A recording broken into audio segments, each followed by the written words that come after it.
एक का समय की बात है। बादशाह अकबर का दरबार लगा हुआ था। उसी समय एक आदमी और एक औरत दरबार में पहुंचे। वे रो रो कर अपना दुख सुनाने लगे। बादशाह सलामत, मैं तो बर्बाद हो गई, मैं लुट गई। इस आदमी ने मेरे सारे गहने छीन लिए हैं, अब आप ही न्याय कीजिए। बादशाह अकबर ने उस आदमी से पूछा, तुम इस बारे में क्या कहना चाहते हो? आदमी ने कहा, जहांपनाह, मैंने कोई भी गुनाह नहीं किया है। मैं बेगुनाह हूँ। मैं यहाँ नया आया हूँ। मैं एक परदेशी हूँ। मेरी आपसे मिलने की बहुत इच्छा थी। यह औरत बोली कि यह मुझे आपसे मिलवा सकती है, लेकिन यहाँ आकर यह मुझे फंसाने की कोशिश कर रही है। औरत ने कहा, रहा है। बादशाह सलामत। यह आदमी झूठ बोल। दोनों की बातें सुनने के बाद बादशाह अकबर भी यह नहीं सोच पा रहे थे कि कौन सही है और कौन गलत। इसलिए इसका फैसला करने के लिए उन्होंने बीरबल को कहा। अब बीरबल ने दोनों की बातें बड़े ध्यानपूर्वक सुनी। बातें सुनने के बाद बीरबल ने उस औरत से पूछा, तुम्हारे जो गहने इस आदमी ने लिए हैं वे कितने मूल्य के होंगे? उस औरत ने जवाब दिया, साहब, 5,000 रुपए के आभूषण थे मेरे। बीरबल ने उसको ध्यान से देखा और सैनिक को बुलाकर धीरे से उसके कान में कहा, तुम शाही खजाने में से 5,000 रुपए नकद लाकर इस आदमी को दे दो और इससे कहो कि जब मैं इससे पैसे देने के लिए कहूँ तो यह औरत को दे दे। उस सैनिक ने बीरबल के कहे अनुसार वैसा ही किया। कुछ पल चुप रहने के बाद बीरबल ने उस परदेशी व्यक्ति से कहा, सुनो, हमें पूरा विश्वास है कि तुमने ही इस औरत के गहने चुराए हैं। तुम इसके गहनों की कीमत जो इसने बताई है इसे चुका दो। उस परदेशी आदमी ने 5,000 रुपए जो सैनिक ने उसे दिए थे उस औरत को दे दिए। पैसे लेकर वह औरत अपने घर चली गई। अब उस औरत के जाने के बाद बीरबल ने उस परदेशी व्यक्ति से वह 5,000 रुपए वसूल कर लाने के लिए कहा। बीरबल की आज्ञा पाकर वह व्यक्ति पैसे लूटने चला गया। बीरबल ने उन दोनों के पीछे अपने 2 गुप्तचर उन पर नजर रखने के लिए भेज दिए। परदेशी व्यक्ति ने उस औरत को रास्ते में ही घेर लिया और पैसे छीनने की कोशिश करने लगा। काफी कोशिश करने के बाद भी वह उससे पैसे नहीं छीन सका। वह औरत उसका हाथ पकड़कर बोली, अभी तो मैंने तुझे केवल गहने चुराने की सजा दिलवाई है। अब तू मेरे साथ दरबार में चल, मैं तुझे पैसे छीनने की भी सजा दिलवाऊंगी। वह औरत उस परदेशी को लेकर दरबार में हाजिर हुई और बोली, साहब, यह आदमी मेरे पैसे छीनने की कोशिश कर रहा था। अब बीरबल ने उससे पूछा, क्या उसने तुम्हारे पैसे छीन लिए हैं? औरत बोली, नहीं हुजूरे वाला, मैंने उसे छीनने ही नहीं दिए। अब बीरबल ने उन गुप्तचरों की ओर देखा जिन्होंने बीरबल को बताया कि किस बहादुरी से उस औरत ने उस परदेशी का मुकाबला किया और पैसे लुटने से बचाए। बीरबल ने उस औरत की ओर देखकर कहा, तुम अब तक केवल झूठ ही बोलती रही हो। जो व्यक्ति तुमसे पैसे नहीं छीन सका वह तुम्हारे गहने कैसे लूट सकता है? बीरबल ने सैनिकों को उसे गिरफ्तार करने का आदेश दिया। आदेश सुनते ही वह औरत डर गई। उसने सबके सामने हाथ जोड़कर अपना गुनाह कबूल कर लिया। बीरबल ने औरत से पैसे वापस लेकर शाही खजाने में लौटा दिए और उसे जेल में डाल दिया गया। परदेशी व्यक्ति को ससम्मान उसके नगर भेज दिया गया। बादशाह अकबर बीरबल के इस फैसले से बेहद खुश हुए और बीरबल को शाबाशी दी। एक बार अकबर बीरबल पर बहुत प्रसन्न हो गए। उन्होंने बीरबल से कहा, बीरबल, तुम्हारे लिए अब मेरे महल के द्वार हमेशा खुले रहेंगे। तुम कभी जरूरत के वक्त मध्य रात्रि में भी मिलना चाहो तो मिल सकते हो। बीरबल बहुत सुलझा हुआ इंसान था। उसने सोचा आज बादशाह उस पर प्रसन्न है, इसलिए ऐसा बोल रहे हैं। यह प्रसन्नता हमेशा तो बनी नहीं रहने वाली। कल वे किसी कारण नाराज भी तो हो सकते हैं। यह भी ठीक है कि बादशाह ने मुझे इस बात की इजाजत दे दी है कि मैं जब चाहूं महल में उनसे मिलने आ जाऊं, मगर यह बात तो वे मुझसे कह रहे हैं। यह कोई ऐलान तो है नहीं कि सभी जान जाएं।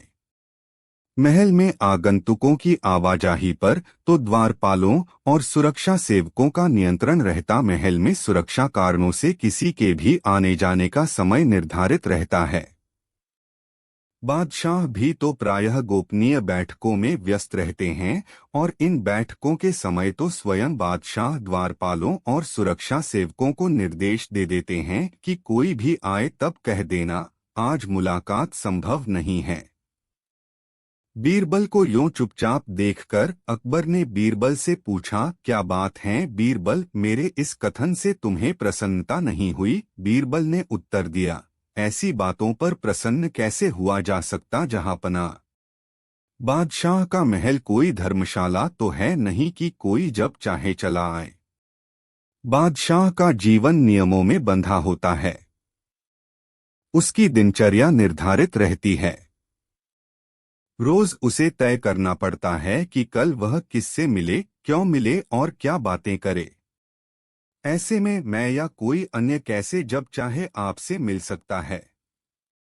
वैसे यह आपकी जर्रानबाजी है कि आपने मेरे लिए महल का द्वार हमेशा खुला रहने की बात कही है। यह मेरे लिए किसी भी सम्मान से बढ़कर है। बीरबल की बातें सुनकर अकबर मुस्कुराए और कहा, तो बीरबल तुम्हें लगता है कि मैंने यह बात यूं ही कह दी है? बीरबल ने संकुचित होते हुए कहा, जहांपना यह इजाजत आपने दी है, मगर द्वार पर रोकने के लिए द्वारपाल और सुरक्षा सेवकों का घेरा रहता। अकबर ने हंसते हुए कहा, बस इतनी सी बात। और उन्होंने अपनी उंगली से एक अंगूठी निकाली और बीरबल की तरफ बढ़ाते हुए कहा, बीरबल यह अंगूठी अपने पास रखो और जब कभी भी तुम मुझसे मिलने आना चाहो इसे द्वारपाल को दिखा देना, तुम्हें प्रवेश मिल जाएगा। यह शाही अंगूठी है जो केवल महल से जुड़े लोगों के पास ही है। और अगर आप गोपनीय बैठक में हो तथा सुरक्षा सेवकों को कह रखा हो कि किसी से नहीं मिलेंगे, तब? बीरबल ने पूछा, तब भी बीरबल? हाँ, ऐसे समय में तुम यह अंगूठी किसी कागज में लपेटकर मेरे पास भेज देना। मैं गोपनीय बैठक के दौरान भी समय निकालकर तुमसे अवश्य मिलूंगा। यह मेरा आश्वासन है जिस पर तुम्हें विश्वास करना चाहिए। बीरबल ने कृतार्थ भाव से अकबर की अंगूठी ले ली और अपनी उंगली में डाल ली। समय वैसे ही बीत रहा था जैसे बीता करता है। दिल्ली के तख्त पर बैठे अकबर में साम्राज्य विस्तार की ललक तो छुटपन से ही थी, इसलिए बादशाह बनने के बाद ही अकबर ने सामरिक तैयारियां शुरू कर दी थीं। उन्होंने शाही सेना को अस्त्र शस्त्र, घोड़े, हाथी आदि से इस तरह लैस कर लिया था कि कोई भी शाही सेना से मुकाबला करने का साहस नहीं कर पाता था। छोटे रजवाड़े तो अकबर की धमकी मात्र से घुटने टेक देते थे। उनकी सल्तनत में एक दौर ऐसा भी आया जब सेना के जवान निरंतर युद्धाभ्यास में लगे रहते और सीमांत क्षेत्रों में युद्ध के बादल मंडराते रहते थे। युद्धाभ्यास और सीमांत क्षेत्रों की सैन्य चौकसी से संबंधित जानकारियों की समीक्षा स्वयं अकबर किया करते थे। अपने सहयोग के लिए उन्होंने बीरबल को सबसे विश्वसनीय मानकर सूचना केंद्र का प्रभारी नियुक्त किया था। सीमांत क्षेत्रों की सैन्य गतिविधियों की सूचनाएं बीरबल तक सीधे पहुंचती थीं और बीरबल के माध्यम से बादशाह तक जाती थीं। माघ का महीना था। कड़ाके की ठंड पड़ रही थी। आसमान में बादल भी छाए हुए थे और ठंडी हवाएं चल रही थीं। मध्य रात्रि का सन्नाटा दूर दूर तक पसरा हुआ था। बीरबल के घर पर अचानक सीमांत क्षेत्र का एक मुखबिर पहुंचा और उसने बीरबल के दरवाजे पर दस्तक दी। बीरबल ने जगकर दरवाजा खोला। मुखबिर ने बीरबल को सीमांत क्षेत्र के सैन्य गतिविधियों से संबंधित कोई ऐसी सूचना दी जिसकी अहमियत आम सूचनाओं से भिन्न थी। मुखबिर ने बीरबल से विदा लेते समय माफी भी मांगी। हुजूर, खबर ऐसी थी कि मैं इसे आनन फानन में आप तक पहुंचाना जरूरी समझ रहा था। मैंने आपको कच्ची नींद से जगा दिया, इसके लिए क्षमा करेंगे। बीरबल उस सूचना की अहमियत और संवेदनशीलता को समझ रहा था जिसके कारण उसने मुखबिर की पीठ थपथपाते हुए कहा, हाँ, मैं समझ सकता हूँ। अब तुम जाओ और इसी तरह आंख कान खोलकर रहो। मुखबिर वहां से चला गया। बीरबल अपने कक्ष में आया और थोड़ी देर तक विचारपूर्ण मुद्रा में रहा। सूचना इतनी महत्वपूर्ण थी कि अविलंब उस पर बादशाह की मंशा जानकर सैनिकों के लिए निर्देश जारी किया जाना था। बीरबल ने खिड़की से बाहर देखा। मौसम कहर बरपा रहा था। शीतलहरी थी। ऐसा प्रतीत हो रहा था कि कभी भी वर्षा होने लगेगी। रात गहराती जा रही थी। सो अलग मौसम की तमाम प्रतिकूलताओं को देखने और महसूसने के बाद भी बीरबल अपने कक्ष में बैठा नहीं रह सका। वह वहां से उठा, अस्तबल में पहुंचा और बिना वस्त्र बदले ही अकबर के महल की ओर चल पड़ा। इधर घोड़े ने दौड़ना शुरू ही किया था कि बारिश की महीन झड़ी लगनी शुरू हो गई। महल तक पहुंचते पहुंचते बीरबल भीग चुका था। ठंड से कांपते हुए बीरबल ने घोड़े पर बैठे बैठे ही द्वारपाल को आवाज लगाई। एक सामान्य वस्त्रधारी भीगे घुड़सवार को देखकर द्वारपाल ने समझा कि कोई राहगीर पनाह की चाह में आवाज लगा रहा है। मगर जब उसने अपनी उंगली में पहनी शाही अंगूठी उसे दिखाई तब द्वारपाल ने द्वार खोल दिया। बीरबल ने घोड़े से उतरकर वहीं अपना घोड़ा छोड़ दिया और वर्षा की परवाह किए बिना ही वह अकबर के महल की ओर बढ़ गया। अकबर का महल मध्य रात्रि के बाद भी रोशन था।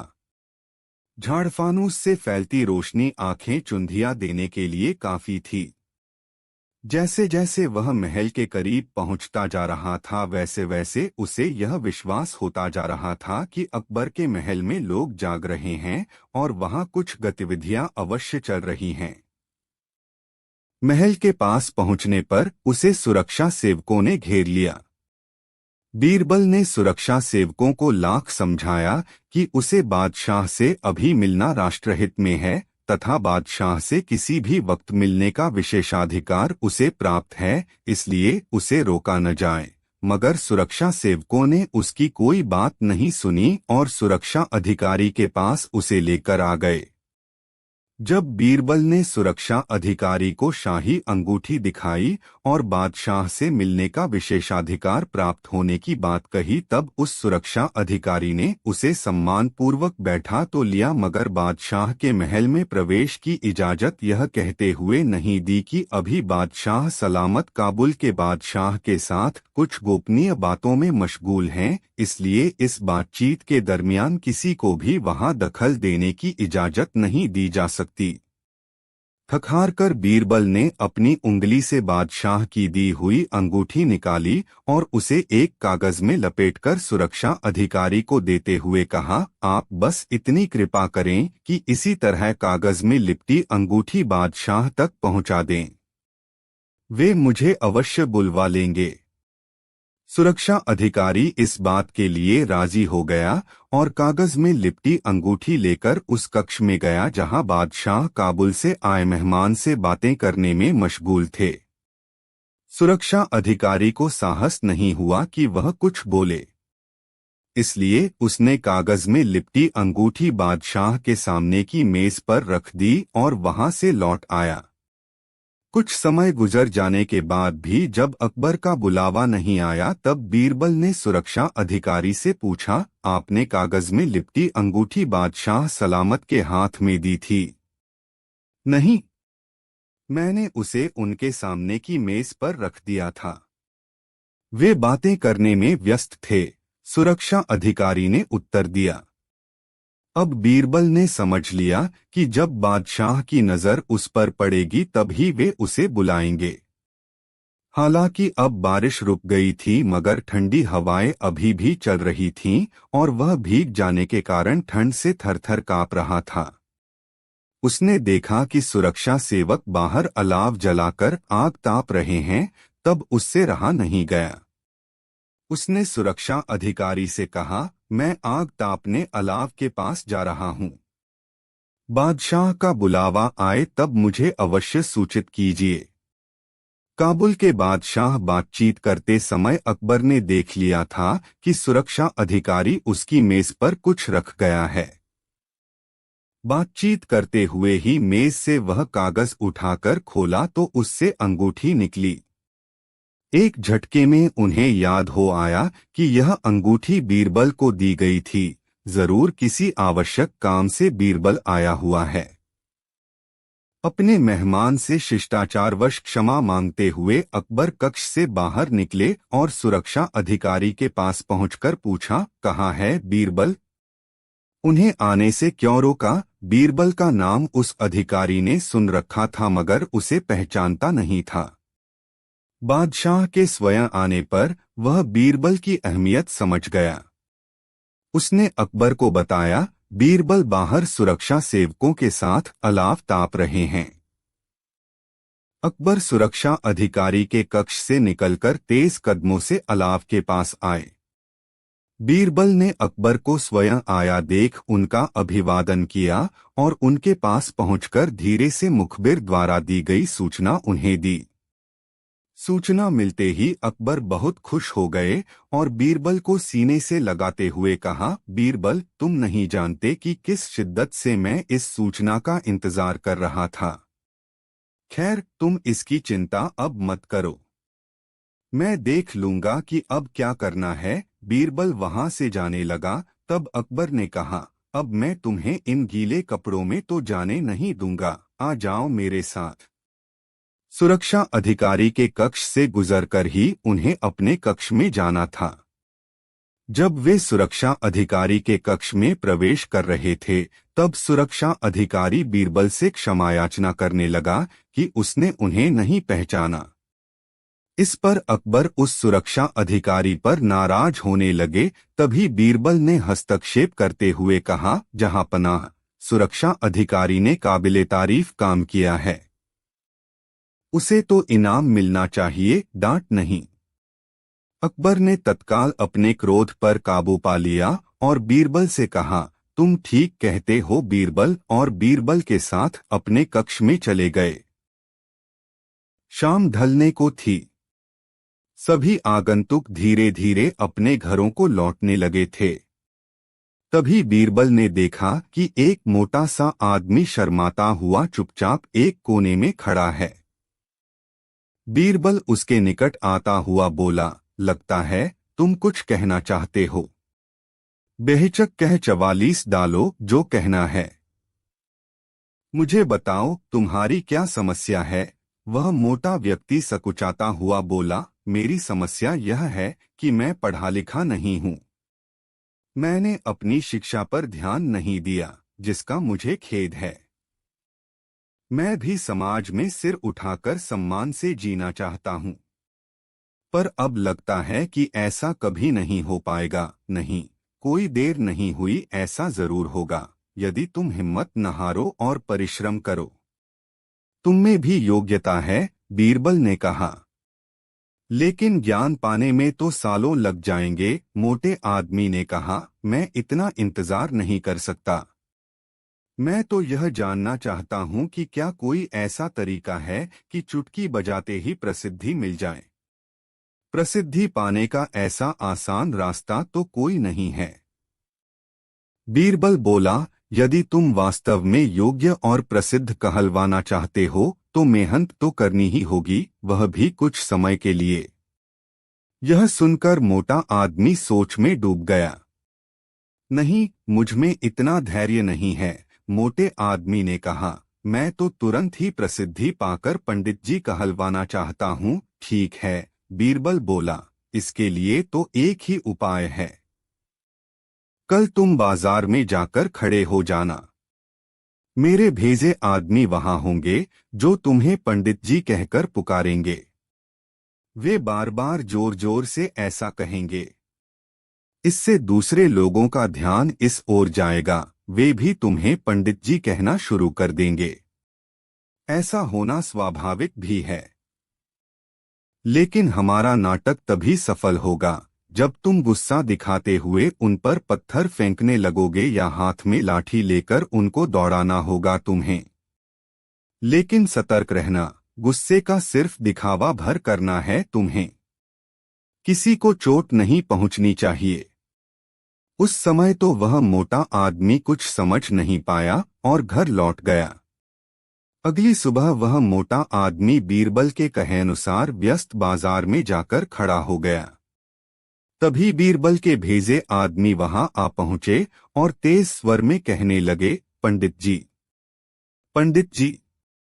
पंडित जी। मोटे आदमी ने यह सुन अपनी लाठी उठाई और भाग पड़ा उन आदमियों के पीछे, जैसे सच ही में पिटाई कर देगा। बीरबल के भेजे आदमी वहां से भाग निकले, लेकिन पंडित जी का राग अलापना उन्होंने नहीं छोड़ा। कुछ ही देर बाद आवारा लड़कों का वहां घूमता समूह पंडित जी चिल्लाता हुआ उस मोटे आदमी के पास आ धमका। बड़ा मजेदार दृश्य उपस्थित हो गया था। मोटा आदमी लोगों के पीछे दौड़ रहा था और लोग पंडित जी कहते हुए नाच गाकर चिल्ला रहे थे। अब मोटा आदमी पंडित जी के नाम से प्रसिद्ध हो गया। जब भी लोग उसे देखते तो पंडित जी कहकर ही संबोधित करते। अपनी ओर से तो लोग यह कहकर उसका मजाक उड़ाते थे कि वह उन पर पत्थर फेंकेगा या लाठी लेकर उनके पीछे दौड़ेगा, लेकिन उन्हें क्या पता था कि मोटा तो चाहता ही यही था। वह प्रसिद्ध तो होने ही लगा था। इसी तरह महीनों बीत गए। मोटा आदमी भी थक चुका था। वह यह भी समझ गया था कि लोग उसे सम्मानवश पंडित जी नहीं कहते, बल्कि ऐसा कहकर तो वे उसका उपहास करते हैं। लोग जान गए थे कि पंडित कहने से उसे गुस्सा आ जाता है। वह सोचता था कि शायद लोग मुझे पागल समझते हैं। यह सोचकर वह इतना परेशान हो गया कि फिर से बीरबल के पास जा पहुंचा। वह बोला, मैं मात्र पंडित जी कहलाना नहीं चाहता। वैसे मुझे स्वयं को पंडित कहलवाना पसंद है और कुछ समय तक यह सुनना मुझे अच्छा भी लगा। लेकिन अब मैं थक चुका हूं। लोग मेरा सम्मान नहीं करते, वो तो मेरा मजाक उड़ाते हैं। मोटे आदमी को वास्तविकता का आभास होने लगा था। मोटे आदमी को यह कहता देख बीरबल हंसता हुआ बोला, मैंने तो तुमसे पहले ही कह दिया था कि तुम बहुत समय तक ऐसा नहीं कर पाओगे। लोग तुम्हें वह सब कैसे कह सकते हैं जो तुम हो ही नहीं। क्या तुम उन्हें मूर्ख समझते हो? जाओ, अब कुछ समय किसी दूसरे शहर में जाकर बिताओ। जब लौटो तो उन लोगों को नजरअंदाज कर देना जो तुम्हें पंडित जी कहकर पुकारें। एक अच्छे सभ्य व्यक्ति की तरह आचरण करना। शीघ्र ही लोग समझ जाएंगे कि पंडित जी कहकर तुम्हारा उपहास करने में कुछ नहीं रखा और वे ऐसा कहना छोड़ देंगे। मोटे आदमी ने बीरबल के निर्देश पर अमल किया। जब वह कुछ माह बाद दूसरे शहर से लौटकर आया तो लोगों ने उसे पंडित जी कहकर परेशान करना चाहा, लेकिन उसने कोई ध्यान नहीं दिया। अब वह मोटा आदमी खुश था कि लोग उसे उसके असली नाम से जानने लगे हैं। वह समझ गया था कि प्रसिद्धि पाने की सरल राह कोई नहीं है।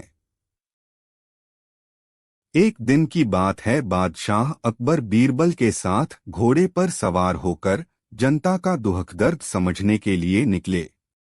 वे बाजार से गुजर रहे थे कि अचानक अकबर की नजर एक बूढ़ी स्त्री पर पड़ी जो अपने हाथ में म्यान में तलवार लिए खड़ी थी। वृद्धा के हाथ में तलवार देखकर अकबर को उत्कंठा जगी। उन्होंने वृद्धा के करीब ले जाकर घोड़ा रोकते हुए पूछा, आप तलवार लेकर इस बाजार में क्यों खड़ी हैं? वृद्धा ने दीनता भरे स्वर में कहा, आलमपनाह, मैं इसे बेचना चाहती हूँ। यह तलवार बहुत दिनों से मेरे घर में पड़ी हुई थी। अपनी गरीबी और तंगी से तंग आकर मैंने सोचा शायद हो कोई पारखी इसका उचित मूल्य मुझे दे जाए ताकि मेरी गरीबी दूर हो सके। बादशाह ने उससे म्यान ली, तलवार निकाली और देखकर उसे पुनः म्यान में डाल दिया। तलवार उन्हें महत्वहीन लगी, उसमें जंग लग चुकी थी, जगह जगह से वह खराब हो रही थी। म्यान तलवार सहित वृद्धा को उन्होंने सौंपी ही थी कि वृद्धा झट म्यान से तलवार निकाल उसे गौर से विस्मित भाव से देखने लगी। अब अकबर को और भी कुतूहल हुआ।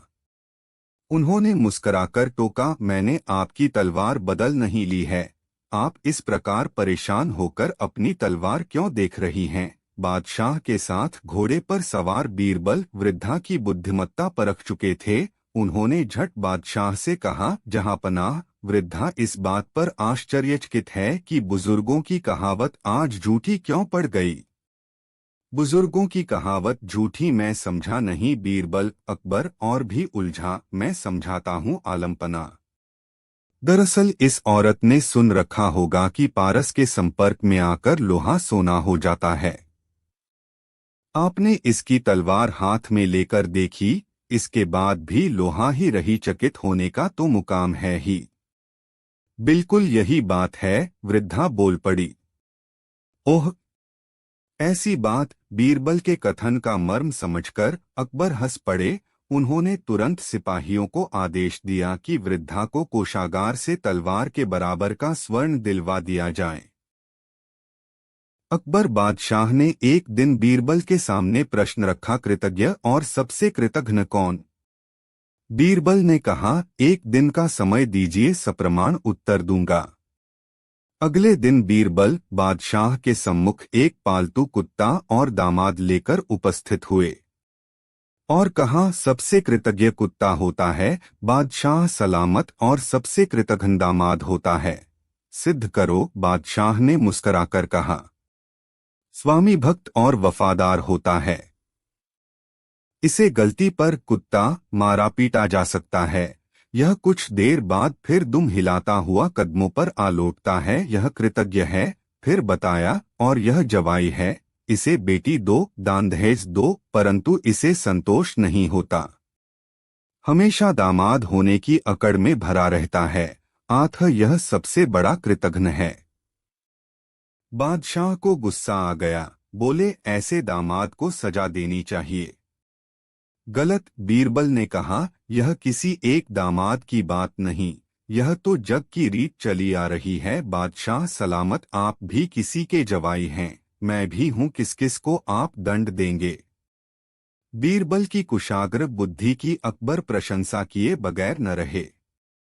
दामाद सहित बीरबल को इनाम देकर विदा किया।